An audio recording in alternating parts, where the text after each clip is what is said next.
Bienvenue à tous dans cette nouvelle vidéo, on se retrouve pour l'analyse de ce vendredi 15 avril 2022 sur les Pokémon de la deuxième génération et nous allons parler de Tarpo puisque c'est lui qui intervient dans l'ordre et c'est donc la fameuse forme d'évolution alternative à côté de Tartare, évolution de Tétart et Ptitart en première génération. En deuxième génération nous avons Tarpo qui est l'évolution de ce Pokémon mais par échange. Alors la page bug comme d'habitude.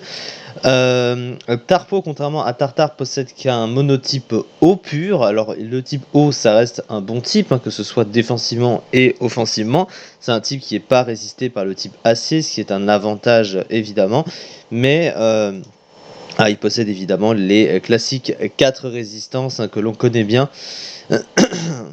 Au type feu, glace, acier et eau, et 2 faiblesses électriques et plantes évidemment. La seule chose, c'est qu'il préférait profiter d'un double stab pour une meilleure couverture défensive et offensive. Ces 3 talents, alors Tarpo, de base, c'est un Pokémon nul, à part une chose. Il n'y a qu'une seule chose qui a rendu Tarpo, on va dire, plus utile, dans une seule génération d'ailleurs, puisque même avec ça, il est concurrencé.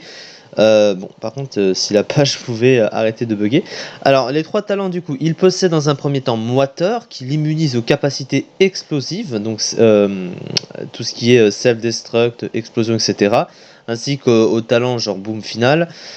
Il possède Water Absorb, qui lui donne une immunité au type eau, et quand il prend une attaque de type eau, il va regagner un quart de ses points de vie maximum à la place. Et donc c'est plutôt pratique, même s'il a déjà une résistance eau évidemment. Et il possède surtout Crachin, qu'il obtient en 5ème génération, qui le fait passer directement en Overuse, donc c'est le fameux talent de Kyogre, qui lui fait mettre l'arène quand il arrive sur le terrain. Et donc évidemment c'est extrêmement fort pour un type eau, puisque ça lui augmente ses attaques de type eau. Ça lui donne une précision, ça donne une précision parfaite également aux utilisateurs de Fatal Foudre ou de Vent Violent. Et puis ça diminue la puissance des attaques de type feu évidemment, donc c'est très fort. Mais sans ça, le Pokémon n'est pas incroyable, parce que les stats sont pas incroyables déjà.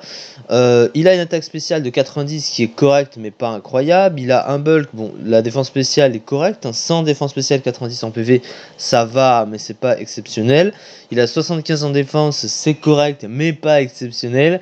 Et une vitesse de 70, c'est assez moyen. Et 75 en attaque, c'est pas vraiment utilisable évidemment.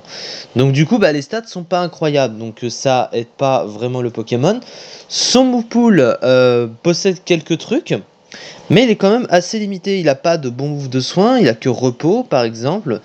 Il possède les classiques hydrocanon, ébullition sur le stab haut. Il a Telluriforce, Exploforce pour passer des Pokémon de type acier qui seraient trop résistants à son stab haut, notamment.